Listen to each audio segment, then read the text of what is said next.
So in this problem, we're asked to calculate the wavelength of yellow light emitted by a lamp that has a frequency of 5.09 times 10 to the 14th hertz. So the first thing you always want to do with these problems is figure out what equation you're going to use. And to do that, you want to take a look at the problem itself and see what they give you to work with. What are they asking you to find? What givens do they give you? So in this case, we are given asked to find the wavelength. Okay, we're asked to find the wavelength, and we're given the frequency. So there's frequency. Do we have a formula that has wavelength and frequency in it? Yes, of course. We have the speed of light equals wavelength times frequency formula. So I need the wavelength, and in order to find the wavelength, I need the speed of light and the frequency. They gave me a frequency of 5.09 times 10 to the 14th hertz, and the speed of light is a constant value, which is 3.0 times 10 to the 8th. So from here, what I need to do is a little bit of algebra, and I will divide both sides of the equation by 5.09 times 10 to the 14th hertz. And what that will do for me is it will allow me on the right side to cancel out the 5.09 times 10 to the 14th hertz, and leaves me on the left side with 3.0 times 10 to the 8th divided by 5.09 times 10 to the 14th. So I can cancel out here, and then I do that calculation on the left side, and what I come up with is that the wavelength is equal to 5.89 times 10 to the negative 7th, and the unit for wavelength would be meters. So the wavelength equals 5.89 times 10 to the 7th meters. Alright, so here we have a similar problem. What is the wavelength of radiation with a frequency of 1.5 times 10 to the 13th hertz? So again, what are we given? We're given the wavelength and we're given the frequency. So we're going to be using the same equation as the last problem. The speed of light equals the wavelength times the frequency, and it's going to be set up exactly the same way because they gave me the frequency, so I can plug that in, and then I can plug in the constant, which is the speed of light, 3.0 times 10 to the 8th, and then I'll do the algebra, which will have me divide both sides by 1.5 times 10 to the 13th hertz. And then I will be able to cancel out the 1.5 times 10 to the 13th hertz on the right, and I'll have to divide 3.0 times 10 to the 8th by 1.50 times 10 to the 13th, and that equals, when I do that math, 2.0 times 10 to the negative 5th meters. Okay, what is the frequency of radiation with a wavelength of 5.0 times 10 to the negative 8th meters? Again, I have frequency and wavelength. So that tells me I'm going to be using the same equation, which is that the speed of light equals the wavelength times the frequency. The only difference in this problem is I was given the wavelength and asked to find the frequency. So I can plug in the wavelength of 5.0 times 10 to the negative 8th, and that's going to be multiplied times the frequency. And the speed of light I need to plug in, which is 3.0 times 10 to the 8th, and then I'll divide both sides by 5.0 times 10 to the negative 8th, and that cancels it out on the right hand side. I do the calculation with my calculator on the left, 3.0 times 10 to the 8th divided by 5.0 times 10 to the negative 8th, and that tells me the frequency is 6.0 times 10 to the 15th hertz. What is the energy of a photon of radiation with a frequency of 3.20 times 10 to the 11th hertz? Alright, so again, key, what equation do I need? What am I being given? What am I being asked to find? I'm being asked to find the energy of a photon, and I was given the frequency. So I need an equation that has those two things in it, energy and frequency. Well, the energy equals that h, which is called Planck's constant, times frequency. There you go. There's the two things that I have that I'm going to work with. I've got the frequency. Planck's constant is a number that is 6.626 times 10 to the negative 34th.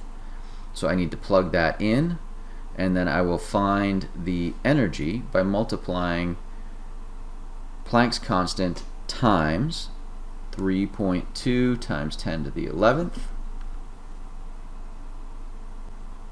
And I plug that into the calculator, and I find that the energy equals 3.2 times 10 to the negative 22nd joules. Now remember, when you do this in your calculator, make sure you know how to do the scientific notation. You can either, if you're using one of the calculators I have, there's a way to do this that I can show you.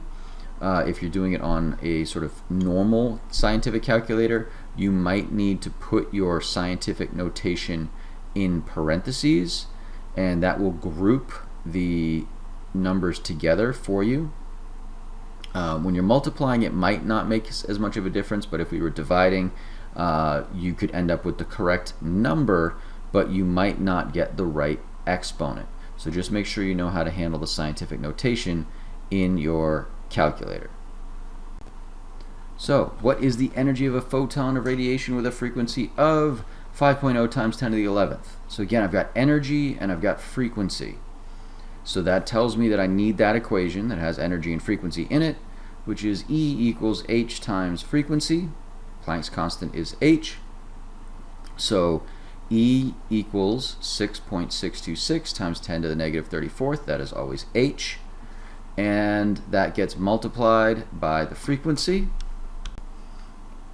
And so when we have 6.626 times 10 to the negative 34th times 5.0 times 10 to the 11th, we find that the energy equals 3.31 times 10 to the negative 22nd joules.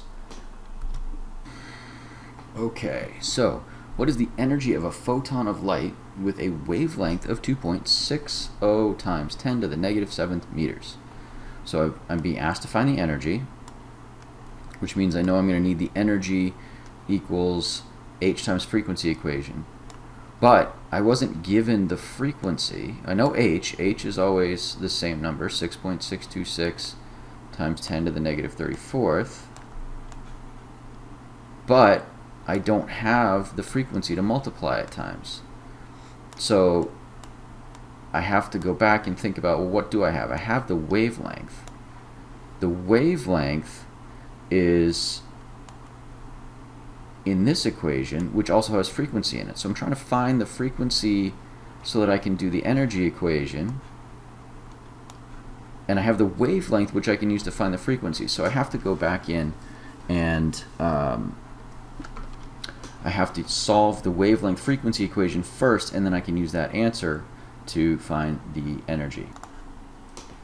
So we need to plug in the speed of light and the wavelength, and we divide those two together, and that will give us a frequency of 1.15 times 10 to the 15th hertz. Now I have the frequency, so I can plug that in to the energy equation, 6.626 times 10 to the negative 34th times the frequency, which we now know is 1.15 times 10 to the 15th. So we multiply those two together, and we find that the energy equals 7.62 times 10 to the negative 19th joules. Okay, so what is the wavelength of a radiation with an energy of 3.84 times 10 to the negative 19th joules? So I need the wavelength, which means I need the wavelength speed of light frequency equation, but I don't have the frequency. I know the speed of light, that's 3.0 times 10 to the 8th, but I don't have the frequency. This time I was given the energy. So if I have the energy, the equation that has energy in it is E equals h times frequency. I need the frequency, so that means that I can use this equation to find the frequency, and then I can use the frequency to find the wavelength. So I'm going to have to do 2 steps, and this one is more or less the reverse of the last problem. Okay, so the energy equals H, which is 6.626 times 10 to the negative 34th times the frequency. Well, I was given the energy here, so that means I need to take the energy divided by 6.626 times 10 to the negative 34th. So that will give me the frequency. And when I do that out, I find that the frequency equals 5.0 times 10 to the 14th hertz. I can take that number now and plug it into this equation for frequency. So I have the speed of light equals the wavelength times the frequency. So if I divide the speed of light by the frequency, I will get the wavelength, and the wavelength here will equal 5.17 times 10 to the negative 7th meters. And in this question, there's a couple of videos connected to this review that talk about the Bohr model and the atomic emission spectra, how those are connected, and also the quantum model. And so you might need to know, what is the Bohr model, how is the Bohr model related to the emission spectra, and then how does the quantum model build on Bohr's model, and just be able to put that in your own words in a couple of sentences or so to make yourself clear. So here we're being asked to draw an orbital diagram for the element oxygen. The first thing we need to know is, how many electrons does oxygen have? Well, oxygen is element number 8, which means if it is a neutral element, and you can assume that they are, unless you're told otherwise, it also has 8 electrons. So the orbital diagram, remember, is using boxes to represent orbitals and arrows to represent electrons. The orbitals each get labeled with a principal quantum number and a sublevel, which is the S, P, D, or F letters that go underneath the boxes. So an S, every element starts with one S. One S can hold 2 electrons. Every orbital, which in this case are represented by the boxes, can hold 2 electrons. If you have 2 electrons in an orbital, they must be opposite spins, which means up and down. Conventionally, we start with up and then we go down. I'm not too worried about that as long as you have them in opposite directions. I'm not worried about which ones comes first. So then we need another level. The next level in the sequence is 2s, another 1 orbital sublevel, which can hold 2 electrons. Okay, so now I'm up to 4. I need to get to the next sublevel, which is 2p. The 2p sublevel is different from the first 2 that we've seen because it is made of 3 orbitals. So it has 3 boxes. Each of those boxes can hold 2 electrons, but they will start by holding 1 electron each. And in this case, that gets us to 7 electrons. 2 in the 1s, 2 in the 2s, and so far 3 in the 2p. Each one of those electrons in the 2p sublevel will go into its own orbital. But I need 1 more. So the only choice that the next electron has is either to share one of those orbitals on the 2p sublevel or move to the next sublevel, which in this case would be 3s. It does not, really doesn't want to go to a higher sublevel. So it's easier for that electron to share one of the 2p sublevels than it is to go up to the 3rd energy level, or even a higher sublevel on the same energy level. Always share, never create a new sublevel, and if there's room on the sublevel you're working at. So fill up every single sublevel before you start a new one. As far as the test goes, you need to know all the orbitals and sublevels up to 4p. So 1s, 2s, 2p, 3s, 3p, 4s, 3d, 4p. You need to know that sequence, and then know how many orbitals each letter has, and therefore how many electrons can go with each letter. Alright, so now we need to do the orbital diagram for copper. Copper is element number 29, so we need 29 electrons here. Every single diagram starts with one s. Every s orbital, every s sublevel has one orbital. That orbital can hold 2 electrons, 1 in each direction. So then I'm going to need a 2s orbital. That's the next in the sequence. Every s has one orbital which can hold 2 electrons, 1 in each direction. The next sublevel is 2p. 2p has 3 orbitals.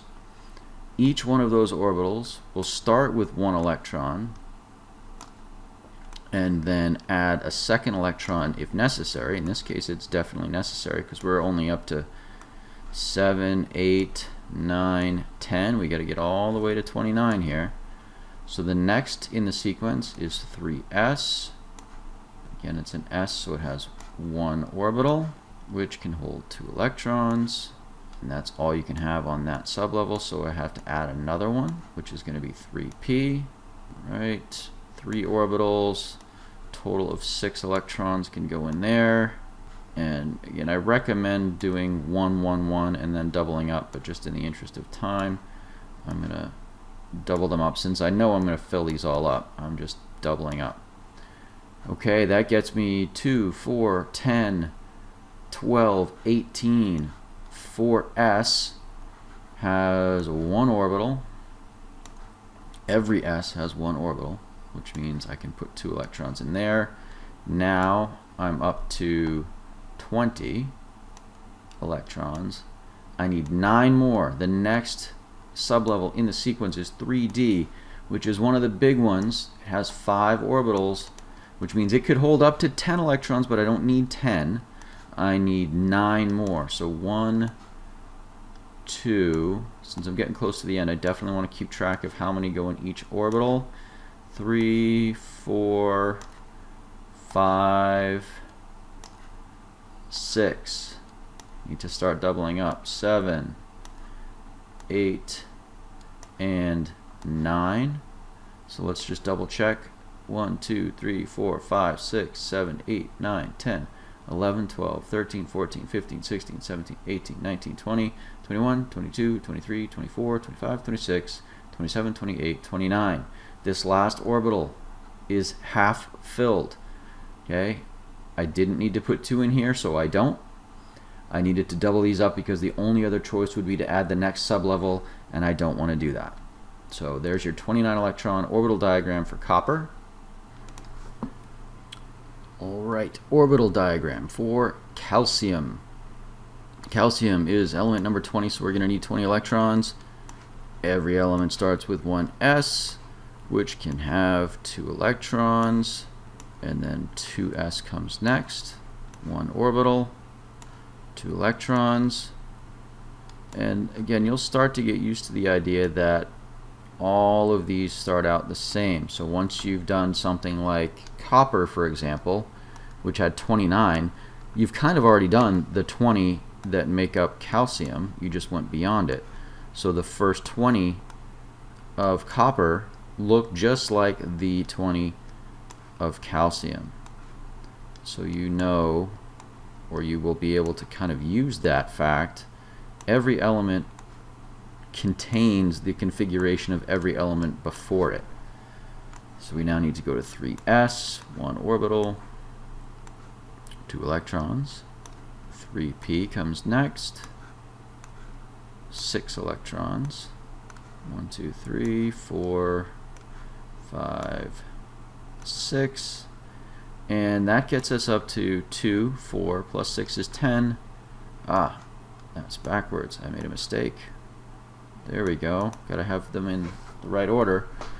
2, 4, 6 makes 10. Plus 2 is 12. Plus 6 is 18. I need 2 more, which means I need 1 more orbital. The next in the sequence is 4s, which happens to have 1 orbital. It can hold 2 electrons. And there you go. There's the 20. So again, here's 20 that make up calcium. And if I go back, the first 20 of copper are the same as the 20 for calcium. Okay, the sequence is the same. They fill up the same way. This is part of how we do the noble gas notation, is taking advantage of the fact that every element contains the configuration of the elements that came before it, and we specifically use the noble gases, which I'll show you in a moment, if you want to do the configurations in an abbreviated way. Alright, the orbital diagram for bromine. Bromine is element number 35. So remember when I said that every element contains the configuration for the elements before it? Hey, we just did calcium up to 20 electrons. Bam, there's calcium. Okay, that's the same one.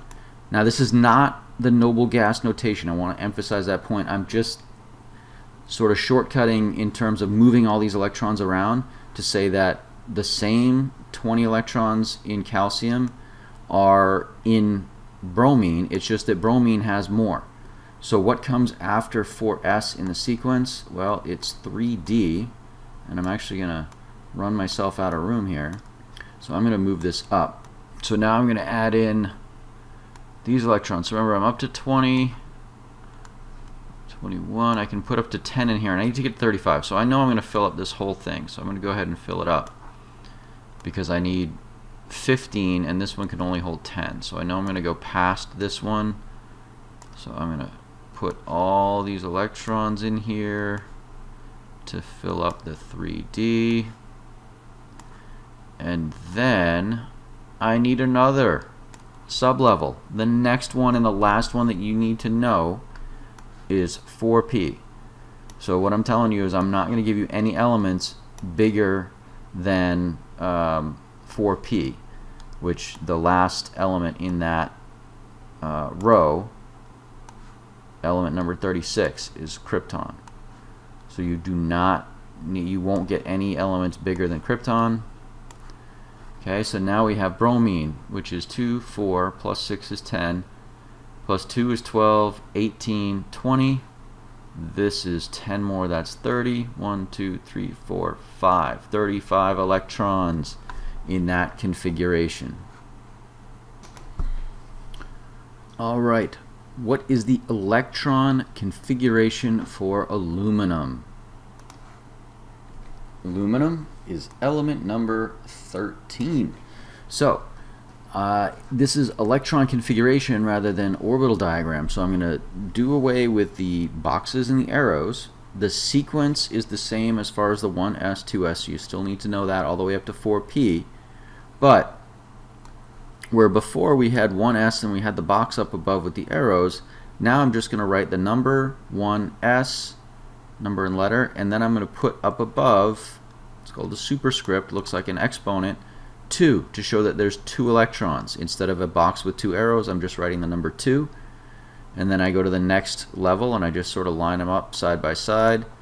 2s, every time there's an s, you can put 2 electrons in there. The next is 2p. I can put up to 6. Remember, 2p has 3 orbitals. That's the 3 boxes.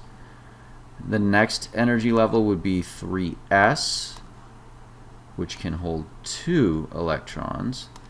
And so now I'm 2 plus 2 is 4 plus 6 is 10. I'm up to 12. I need 13 for aluminum. So I'm going to add the 3p, which is the next sublevel. That could hold up to 6, but I don't need 6 here. I only need 1 more. So remember, always when you're doing this notation, before you do anything else, double check. 2, 4 plus 6 is 10. 2, 12 plus 1 is 13. The numbers up here should add up to the number of your element. If they don't, you did something wrong. If you get that part right, then you need to make sure you did the sequence correctly. 1s, 2s, 2p, 3s, 3p is the right order. And you put the correct number with each letter. Every time there's a letter S, it can go up to 2. All right, I don't have any S's with more than 2, and I don't have any with less than 2. The P can be up to 6. This one doesn't need to go up. This last one doesn't get to 6 because I only needed 1 electron on that level. I couldn't shove it into the S because S has already got 2 and I can't put any more in there. I had to add the next sublevel, but that last sublevel in many cases will not be full. Okay, so I have 1. I could have gone all the way up to 6, but I didn't need to because I only needed to get to 13. Now if you want to learn, or if you're comfortable with, I should say, the noble gas notation, The noble gas that you would use for aluminum is the one in the row above it on the periodic table, which is neon. Neon is element number 10, which means it has 10 electrons. So I just covered the first 10 electrons all the way up to 2p. By putting neon in brackets, I've replaced these 10 electrons. So now I just need to add on the last couple of orbitals, which would be the 3s, can have 2, and then the 3p, which has 1. So neon is number 10, plus 3 more, 3s2, 3p1, that gives me aluminum. Alright, and if you need or want sort of a refresher, reminder about how to do the noble gas notation, I'll post another video in the assignment to review that. Specifically, on the test, you can use either method. You can write out the full configuration, or you can use the noble gas abbreviated version. That's entirely up to you. So if you're just comfortable writing it all out, great. If you're comfortable doing the noble gas notation, great. If you're not quite sure on the noble gas, but you want to watch the video and then give it a try, great. It's not a requirement either way, so you do what works best for you. And we are going to now write the configuration for nickel. Nickel is element number 28. Okay, so we are going to go to the configuration. So we always start with 1s. 1s can hold 2 electrons. Next is 2s, which can also hold 2 electrons. We need to get up to 28, so we know we're going to fill up these first few for sure. 2p, every time you see the letter p, you can have up to 6. 3s is 2. 3p can have 6. And 4s can hold 2. So now we're up to 20. Right? 2 plus 2, 6, that's 10. And then 2 and 2 and 6 again is 10 more, so that's 20. I need 8 more. The next level is D, 3D. 3D can have up to 10, but I only need 8. So add all these up again. 2 plus 2 plus 6 is 10, plus 2 plus 6 plus 2 again is 20, plus 8 is 28. And if I wanted to go with the noble gas abbreviation, I would put argon in brackets. Argon covers the first 18 electrons. So those electrons are covered by argon.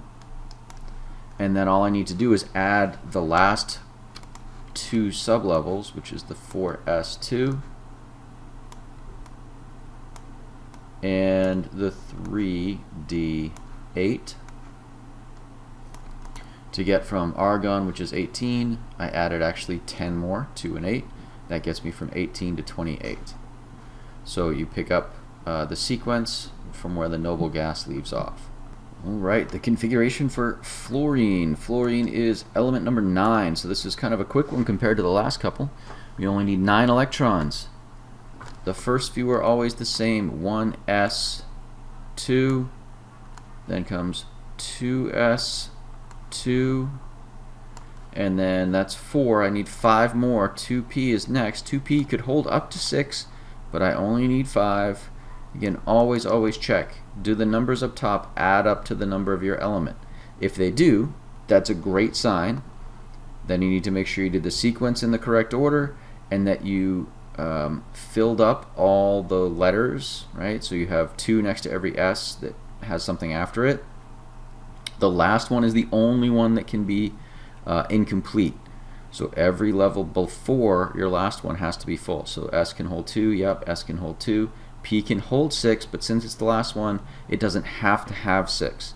In this case, I only needed those 5. Now, if you wanted to do the noble gas configuration here, then the noble gas before fluorine, so in the row above fluorine, is helium. Helium is element number 2. So replacing the first 2 electrons with helium, all we're really doing is replacing 1s2 with helium in brackets. So This one doesn't really save you a whole lot of time, but if you want to do it, you certainly can. Right? We would just pick up from number 2 and add on the second level there, because helium covers the first level, so then we have to go on from there. So again, not much of an abbreviation here, but if you want to get in the habit of using the noble gas notation, you absolutely could do this. These would both be correct. Alright, electron configuration for arsenic. Arsenic is element number 33. So this is one of the biggest ones you would have to do. Again, the first part is going to be just like the ones we've done before. We always start with 1s, which can have 2 electrons. 2s can have 2 electrons. We know we're going to fill up most of these because we got to get up to 33. 2p can hold 6. 3s can hold 2. Every time there's an s, it can be 2. Every time there's a p, it can be 6. 4s, 2. Now we're up to 20. The next one in the sequence is 3d, which can have 10. Now we're up to 30. We only need 3 more. The next one is 4p, which is the highest one you have to remember, and that can hold 6, but we only need 3 to get to 33. So then if you wanted to go for the noble gas configuration, the noble gas that comes before arsenic is argon. Argon is element number 18, so it covers the first 18 electrons up to 3p6. Now, again, that only gets you just about halfway, but the next noble gas would be krypton, which is past arsenic. It's number 36. So we have to use the one that comes before our element. The last noble gas before arsenic is argon. So we still get to cover the first 18, and then we just add on the last few orbitals here, the 4s, the 3d, which goes up to 10, and the 4p, which only has 3 electrons. Okay, so 18 for argon plus 2 is 20, then the 10 is 30, 4p3 is 33. So these are the same configurations. This is the complete version or unabbreviated. This is the noble gas abbreviated notation. Last question is, find at least 3 things wrong with the following configuration for manganese. First things first, manganese is element number 25. So do we have 25 electrons here? That'd be the first thing I would check.